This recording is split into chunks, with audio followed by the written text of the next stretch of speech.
What's up, you guys? Welcome back to the channel. So as you guys know, HP manages the mechanics, fixing, maintenance, repairs on probably 99.9% of all of our Turo cars. He's the person that we rely on to do oil changes, maintenance, repairs, basically all of it.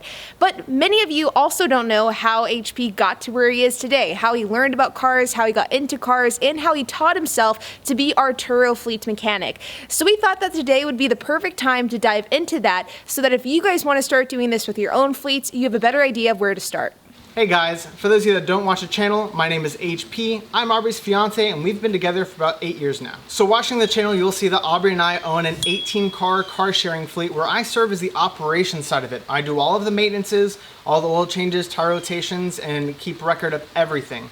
But before this, I actually worked at dealerships for about the past 5 years. But before that, I actually didn't even work in the automotive industry. I worked at grocery stores and I worked at valet jobs. My father owned a paint and body repair shop and he was constantly fixing cars and I was constantly exposed to it. My father also loved sports cars, which made me in turn love sports cars just the same. Now, growing up in high school, I got my first vehicle. It was a 1995 Ford F-150 Lightning made by SVT, and that was a performance truck. So that was what really sparked it all. Now, when I got my Lightning, it was a little rough for wear and I had to do a bit of restoration on it.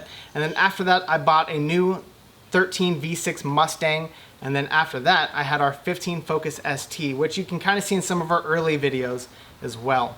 Now, after that, I got our Ford Ranger, and now I have my GT500. So kind of sports cars have always been my thing. When Aubrey and I first started on Turo, we really did a lot of the maintenance and repairs out of necessity because we were strapped for cash, and taking it to a dealership or taking it to an outside shop really wasn't in the cards because that costs a lot of money. And at the time, Aubrey worked at home. So if a car needed to get repaired or worked on or had some maintenance that needed to be done, I was on the phone with Aubrey walking her through the steps on how to get a lot of the maintenances done while I was working my 9 to 5. And if it was a bigger or major repair or it was a more intricate brake job, I'd actually have to get off my job around 8 or 9 o'clock, get home by 10 and be working on it through the night so the car could get ready for the next trip in the morning. Truthfully, a lot of my expertise has come from just working on these cars, getting my hands dirty, watching YouTube videos, and just understanding and trying to learn as much as I can about how these cars work. I consider myself a certified YouTube mechanic. YouTube has been a great tool and a great resource to learning about the problems that these cars might have and really just general maintenance. But if you guys can't tell, it's raining here and it's actually starting to pick up, so let's head inside. But even with me working on these cars so often, there are some things that are out of my realm of expertise where I have to rely on people that are really the true experts. And these are people that I've been able to form relationships with over the past few years. So mechanics that I've either met at dealerships or even just the local shop that I've just made good friends with through donuts. Just being in these car groups and meeting these people that also share a passion for working on cars and sport cars in general, this hobby has really exposed me to people that are just smart car people. And if ever I get stumped on working on a car or have a problem that's on a car that's kind of just a general problem, I can rely on my friends and ask them for their advice and their experience. Really just being exposed to the car scene in general has just been a very helpful tool. At the end of the day, my expertise working on cars really comes from being willing to learn about them, being willing to ask for help, and being willing to work and get my hands dirty.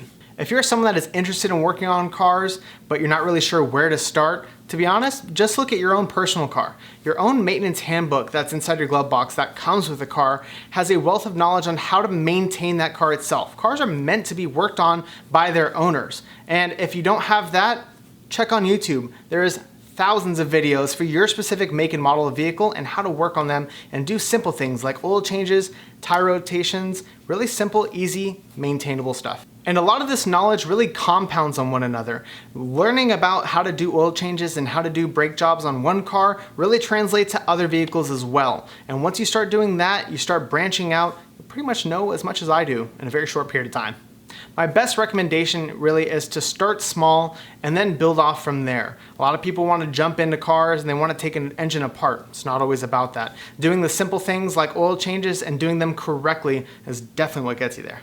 A really good thing to do is like joining Facebook pages with car groups or national ones or even local ones. Go to a local car meet by chance and see the different types of cars, see what they've done with their vehicles, and really just go out there and meet people. You really can learn a lot simply by just exposing yourself to the car scene. And if you don't want to meet people in person, you can turn to things like YouTube, TikTok, Instagram, and even other small Facebook groups where you don't really have to say anything. You can more just lurk and learn at your own rate. Seeing Aubrey being able to work on cars as well as she did, it really didn't come from her background of being raised with car people, because she didn't get raised around car people like I did. She really would just have the willingness to learn and willingness to get her hands dirty. And before I knew it, I'd come home and Aubrey was just working on stuff on her own, repairing her own Jeep because we'd already done it once or twice and it was the same thing that just kept going bad. Aubrey is a true testament that if you want to learn cars, you need to work on them, you need to get your hands dirty, you need to come out of your comfort zone a little bit. And if you do that and some of the other stuff that I mentioned, you'll be an expert in no time. And if you're interested in working on cars and you're not sure what tools you might need to get started, I recently did a video about that, so be sure to check that out. I really wanted to make this video because I feel like a lot of people will see what we're doing and how I'm working on these cars, and it's really daunting, but truthfully, I started just the same. And guys, as always, be sure to hit that like button, hit that subscribe, and hit that notification bell, and we'll see you in the next video.